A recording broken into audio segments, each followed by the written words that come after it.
ಸುಧೀರ್ ಮನೆಯೊಂದನ್ನು ಖರೀದಿಸಬೇಕು ಅಂತ ಬ್ರೋಕರ್ ಒಬ್ಬರನ್ನ ಭೇಟಿ ಮಾಡ್ತಾರೆ. ಯಾವ ಥರದ ಮನೆ ನೋಡ್ತಾ ಇದ್ದೀರಾ, ಬಜೆಟ್ ಏನು ಅಂತ ಬ್ರೋಕರ್ ಅವರಿಗೆ ಕೇಳ್ತಾರೆ. ತಮ್ಮ ಬೆಳೀತಾ ಇರುವಂತಹ ಕುಟುಂಬಕ್ಕಾಗಿ 4 BHK ಮನೆ ಅಂದರೆ 4 ಬೆಡ್ರೂಮು ಮತ್ತು ಕಿಚನ್ ಇರುವಂತಹ ಮನೆಯನ್ನು ನೋಡ್ತಾ ಇರುವುದಾಗಿ ಸುಧೀರ್ ಹೇಳ್ತಾರೆ. ಬಜೆಟ್ ಏನು ಅಂತ ಬ್ರೋಕರ್ ಪ್ರಶ್ನೆ ಮಾಡ್ತಾರೆ. 2 ರಿಂದ 2.25 ಕೋಟಿ ರೂಪಾಯಿ ಒಳಗೆ ಅಂತ ಸುಧೀರ್ ಉತ್ತರವನ್ನು ಕೊಡ್ತಾರೆ. ಈ ರೇಂಜಲ್ಲಿ ಬಹಳಷ್ಟು ಆಪ್ಷನ್ಗಳಿದೆ ಅಂತ ಬ್ರೋಕರ್ ತಿಳಿಸ್ತಾರೆ. ಅಲ್ಲದೆ ಈ ರೇಂಜಲ್ಲಿ ಇತ್ತೀಚಿನ ದಿನಗಳಲ್ಲಿ ಪ್ರಾಪರ್ಟಿ ಬೇಡಿಕೆ ಜಾಸ್ತಿ ಆಗ್ತಾ ಇದೆ ಅಂತಾನೂ ಕೂಡ ಹೇಳ್ತಾರೆ. ನೋಡಿ, ಲಕ್ಸುರಿ ಹೌಸ್ ಸೆಗ್ಮೆಂಟ್ನ ಅಡಿಯಲ್ಲಿ ಬರುವಂತಹ ಪ್ರಾಪರ್ಟಿಗಳನ್ನು ಸುಧೀರ್ ನೋಡ್ತಾ ಇದ್ದಾರೆ. ಇತ್ತೀಚಿನ ದಿನಗಳಲ್ಲಿ ಇಂತಹ ಪ್ರಾಪರ್ಟಿಗಳಿಗೆ ಬೇಡಿಕೆ ಹೆಚ್ಚಾಗ್ತಿದೆ. ಕೆಲವೇ ದಿನಗಳಲ್ಲಿ ಇಂತಹ ಸಾವಿರಾರು ಪ್ರಾಪರ್ಟಿಗಳಲ್ಲಿ ಮಾರಾಟವಾಗ್ತಾ ಇದೆ. ಆದರೆ ಕೈಗೆಟಕುವ ದರದ ಮನೆಗಳ ಬಗ್ಗೆ ವಿಚಾರಿಸೋದು ಕೂಡ ಇಲ್ಲದಂತಹ ಪರಿಸ್ಥಿತಿ ಇದೆ. ಹಣದುಬ್ಬರ ನಿಯಂತ್ರಣಕ್ಕಾಗಿ ರೆಪೋ ದರಗಳ ನಿರಂತರ ಹೆಚ್ಚಳದಿಂದಾಗಿ ಈಗ ಗೃಹ ಸಾಲ ದುಬಾರಿಯಾಗಿದೆ. ಮತ್ತೊಂದೆಡೆ ದೊಡ್ಡ ಕಂಪನಿ ಇರಬಹುದು, ಸಣ್ಣ ಕಂಪನಿಯೂ ಇರಬಹುದು, ಎಲ್ಲ ಬಗೆಯ ಕಂಪನಿಗಳು ಉದ್ಯೋಗಿಗಳ ಲೇ ಆಫ್ ಮಾಡ್ತಾ ಇದ್ದಾರೆ.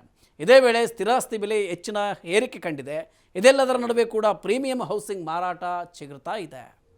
ರಿಯಲ್ ಎಸ್ಟೇಟ್ ಕಂಪನಿ DLFನ ಹೊಸ ಪ್ರಕರಣವನ್ನು ನೋಡೋಣ. DLF 3 ದಿನಗಳಲ್ಲಿ 1137 ಲಕ್ಸುರಿ ಅಪಾರ್ಟ್ಮೆಂಟ್ಗಳನ್ನು ಮಾರಾಟ ಮಾಡಿದೆ. ಗುರುಗ್ರಾಮದ ದಿ ಆರ್ಬರ್ ಹೌಸಿಂಗ್ ಪ್ರಾಜೆಕ್ಟ್ನ ಅಡಿಯಲ್ಲಿ ಪ್ರತಿ ಫ್ಲಾಟ್ನ ಬೆಲೆ 7 ಕೋಟಿ ರೂಪಾಯಿ ಅಥವಾ ಅದಕ್ಕಿಂತ ಹೆಚ್ಚು. ಕಂಪನಿಯ ಅಧಿಕೃತ ಮಾರಾಟ ಆರಂಭ ಆಗೋಕ್ಕೂ ಮೊದಲೇ ಕಂಪನಿ ದಾಖಲೆಗೆ 8,000 ಕೋಟಿ ರೂಪಾಯಿ ಮೌಲ್ಯದ ಆಸ್ತಿಗಳನ್ನು ಮಾರಾಟ ಮಾಡಿ ಇದು ದೇಶದಲ್ಲಿ ಪ್ರೀಮಿಯಂ ಹೌಸಿಂಗ್ನ ಹೆಚ್ಚುತ್ತಿರುವ ಬೇಡಿಕೆಗೆ ಸಾಕ್ಷಿಯಾಗಿದೆ.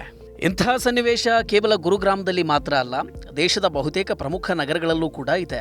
ಪ್ರಾಪರ್ಟಿ ಕನ್ಸಲ್ಟೆಂಟ್ ಅನ್ರಾಕ್ ವರದಿ ಹೀಗೆ ಹೇಳುತ್ತೆ. 2023ರ ಮೊದಲ ತ್ರೈಮಾಸಿಕದಲ್ಲಿ ದೇಶದ 7 ಪ್ರಮುಖ ನಗರಗಳಲ್ಲಿ ಸುಮಾರು 1,14,000 ಪ್ರಾಪರ್ಟಿಗಳು ಮಾರಾಟ ಆಗಿವೆ. ಈ ಪೈಕಿ ಸುಮಾರು 24% ಪ್ರಾಪರ್ಟಿಗಳು ಲಕ್ಸುರಿ ಪ್ರಾಪರ್ಟಿಗಳಾಗಿವೆ. ಅಂದರೆ 1.5 ಕೋಟಿ ರೂಪಾಯಿಗಿಂತ ಹೆಚ್ಚಿನ ಮೊತ್ತದ ಪ್ರಾಪರ್ಟಿಗಳು ಈ 7 ಪ್ರಮುಖ ನಗರಗಳ ಪೈಕಿ ಮುಂಬೈ ಮೆಟ್ರೋಪಾಲಿಟನ್ ಪ್ರದೇಶ, NCR, ಬೆಂಗಳೂರು, ಪುಣೆ, ಹೈದರಾಬಾದ್, ಚೆನ್ನೈ ಮತ್ತು ಕೋಲ್ಕತ್ತಾ ಸೇರಿವೆ. 2022 ಮತ್ತು ಅದಕ್ಕೂ ಹಿಂದಿನ ವರ್ಷಗಳ ಅಂಕಿಅಂಶಗಳನ್ನು ಗಮನಿಸುತ್ತಾ ಲಕ್ಸುರಿ ಮನೆಗಳ ಬೇಡಿಕೆಯನ್ನು ಹೆಚ್ಚುತ್ತಿರುವುದನ್ನು ನೋಡೋಣ. 2019ರಲ್ಲಿ ಒಟ್ಟು 2,61,360 ಮನೆಗಳು ಮಾರಾಟ ಆಗಿದ್ವು. ಈ ಪೈಕಿ 7% ಲಕ್ಸುರಿ ಮನೆಗಳಾಗಿದ್ವು.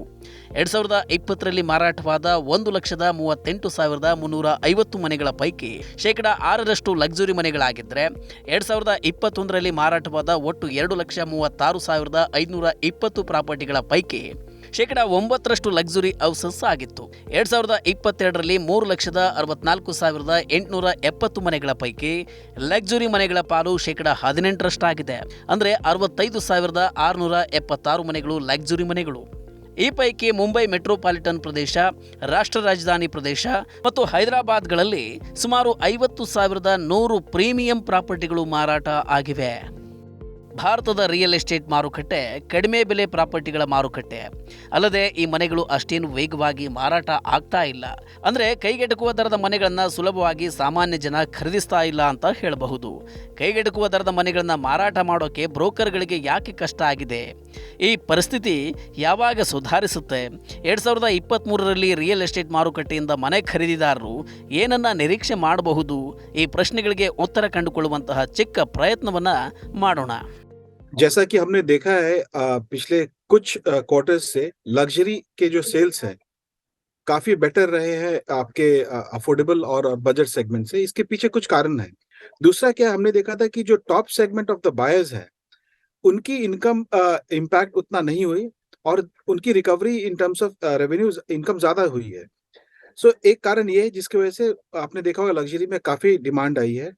दूसरा सबसे बड़ा कारण ये रहा है कि अभी इनकम टैक्स में जो चेंजेस आए कि 10 करोड़ का कैपिटल गेन टैक्स कैप अगर लग जाएगा 1 अप्रैल से, इसके वजह से भी हमने लग्जरी और हाई एंड सेगमेंट में काफी तेजी देखी है.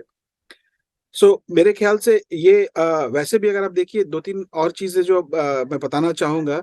कोविड के समय लोगों ने रियलाइज किया कि उनको अब बड़े घर की जरूरत है, तो बहुत लोगों ने अपग्रेड किया, 2.5 से 3.5 मकान लिया. जो लोग पहले छोटे घरों में रहते थे सिटी सेंटर में, उन लोगों ने डिसाइड किया कि इस मकान को बेचकर हम एक बड़ा मकान लेते. तो टिकट साइज और कैपिटल वैल्यू भी इन कारणों से बढ़ी है. तो मेरे ख्याल से अगर ये इन्फ्लेशन इसी तरह बढ़ता रहा और आरबीआई को 1 या 2 बार और इंटरेस्ट रेट बढ़ाना पड़ेगा तो मेरे ख्याल से थोड़ा शॉर्ट टर्म इम्पैक्ट तो इस इंडस्ट्री पे जरूर ही पड़ेगा। ನೋಡಿ, ಜನರು ಯಾಕೆ ದುಬಾರಿ ಪ್ರಾಪರ್ಟಿಗಳನ್ನ ಖರೀದಿಸ್ತಾ ಇದ್ದಾರೆ? ಹಣದುಬ್ಬರ ಮತ್ತು ಜಾಗತಿಕ ಅನಿಶ್ಚಿತತೆ ರಿಯಲ್ ಎಸ್ಟೇಟ್ ಮೇಲೆ ಹೇಗೆ ಪರಿಣಾಮವನ್ನು ಬೀರ್ತಿದೆ? ಈ ಬಗ್ಗೆ ನಿಮಗೆ ಗೊತ್ತಾ? ಹಾಗೇನೆ ಸದ್ಯ ಭಾರತದಲ್ಲಿನ ರಿಯಲ್ ಎಸ್ಟೇಟ್ ಮಾರ್ಕೆಟ್ನ ನೈಜ ಚಿತ್ರಣ ಹೇಗಿದೆ? ಬನ್ನಿ ನೋಡೋಣ. ಭಾರತದ ರಿಯಲ್ ಎಸ್ಟೇಟ್ ವಲಯ ಕಡಿಮೆ ಬೆಲೆಯ ಪ್ರಾಪರ್ಟಿಗಳ ಮಾರುಕಟ್ಟೆಯಾಗಿದೆ. ಈ ಕಡಿಮೆ ದರದ ಮನೆಗಳು ಸುಲಭವಾಗಿ ಮಾರಾಟ ಆಗದೇ ಇರೋದನ್ನು ನೋಡಿದರೆ ಕೈಗೆಟುಕುವ ದರದ ಮನೆಗಳು ಸಾಮಾನ್ಯ ಜನರಿಗೆ ಲಭ್ಯ ಆಗ್ತಾ ಇಲ್ಲ ಅನ್ನೋದನ್ನು ಸೂಚಿಸುತ್ತೆ. ಬ್ರೋಕರ್ಗಳು ಕೈಗೆಟುಕುವ ದರದ ಮನೆಗಳನ್ನು ಮಾರಾಟ ಮಾಡೋದಕ್ಕೆ ಯಾಕೆ ಕಷ್ಟಪಡ್ತಾ ಇದ್ದಾರೆ? ಈ ಪರಿಸ್ಥಿತಿ ಯಾವಾಗ ಸುಧಾರಿಸುತ್ತೆ? 2023ರಲ್ಲಿ ರಿಯಲ್ ಎಸ್ಟೇಟ್ ಮಾರುಕಟ್ಟೆಯಿಂದ ಮನೆ ಖರೀದಿದಾರರು ಏನನ್ನ ನಿರೀಕ್ಷೆ ಮಾಡಬಹುದು? ಈ ಎಲ್ಲ ಪ್ರಶ್ನೆಗಳಿಗೆ ಉತ್ತರವನ್ನು ಕಂಡುಕೊಳ್ಳುವಂತಹ ಪ್ರಯತ್ನ ಮಾಡೋಣ ಬನ್ನಿ. पैंडेमिक के समय जो निचले तबके की इनकम हिट हुई थी, जो लोग एसएमईज अनऑर्गेनाइज सेक्टर में काम करते थे, उनका अभी भी इम्पैक्ट दिख रहा है उनके स्पेंडिंग पैटर्न में, और उनको अभी थोड़ा और टाइम लगेगा इस कोविड के इम्पैक्ट से बाहर आने के कारण से। सो इस एक ये वजह जिसकी वजह से अफोर्डेबल में हमने गिरावट देखी है। अगर आप देखें, अगर अफोर्डेबल सस्ते घरों की बिक्री में कमी आई है तो एक एक टेम्परेरी फिनोमेना की वजह से, जिस दिन हमारी इकोनॉमी सुधरेगी, जिस दिन हमारा ये अनऑर्गेनाइज सेक्टर वापस से इस पूरे स्लोडाउन के इम्पैक्ट से बाहर आ जाएगा, आप देखिएगा उनकी बिक्री वापस से नॉर्मल होगी। देखिए 2023 जैसा कि हमने कहा कि काफी अनसर्टेनिटी वाला दौर दिख रहा है, तो मुझे नहीं लगता है कि प्रॉपर्टी प्राइसेस ज्यादा भागेंगी। डेवलपर भी काफी कॉशियस है, क्योंकि उन्हें पता है कि जिस दिन ये अफोर्डेबिलिटी का इक्वेशन गड़बड़ होगा, बायर शायद खरीदारी ना करें, तो इसलिए वो कुछ इंक्रीज इन कॉस्ट खुद ही एब्जॉर्ब कर रहे हैं। और मुझे लगता है 5 से 6% से ज्यादा इन्फ्लेशन के आसपास होना चाहिए increase in the property price also. ನೋಡಿ, ನಿಮ್ಮ ಆದಾಯ ಮಟ್ಟವನ್ನು ಹೆಚ್ಚಳ ಮಾಡಿಕೊಳ್ಳುವುದರ ಜೊತೆಗೇನೆ ಸುಧೀರ್ ಅಂತಹ ಜನ ಲಕ್ಸುರಿ ಮನೆಗಳನ್ನು ಖರೀದಿಸುವುದಕ್ಕೆ ಪೂರಕವಾಗಿರುವಂತಹ ಅನೇಕ ಅಂಶಗಳಿವೆ. ಸುಧಾರಿತ ಜೀವನ ಶೈಲಿ, ಆಧುನಿಕ ಸೌಕರ್ಯಗಳು, ಉತ್ತಮವಾದ ಸ್ಥಳ, ಸುರಕ್ಷತೆ, ಖಾಸಗಿತನ, ಕೋವಿಡ್ ಅವಧಿಯಲ್ಲಿನ ಕಡಿಮೆ ಬಡ್ಡಿದರ ಇತ್ಯಾದಿ. ಡೌನ್ ಪೇಮೆಂಟ್ ಮಾಡೋಷ್ಟು ಸ್ಥಿತಿವಂತರಾಗಿದ್ದರೆ ನೀವು ಆರ್ಥಿಕವಾಗಿ ಸಿದ್ಧರಾಗಿದ್ದೀರಿ ಅಂತ ತಜ್ಞರು ಭಾವಿಸ್ತಾರೆ. ಇದರ ಜೊತೆಗೆ ನಿಮಗೆ ಸ್ಥಿರವಾದ ಆದಾಯ ಇದ್ದರೆ ಮನೆ ಖರೀದಿ ಮಾಡೋದಕ್ಕೆ ನಿಮಗಿದು ಸಕಾಲವೇ ಸರಿ.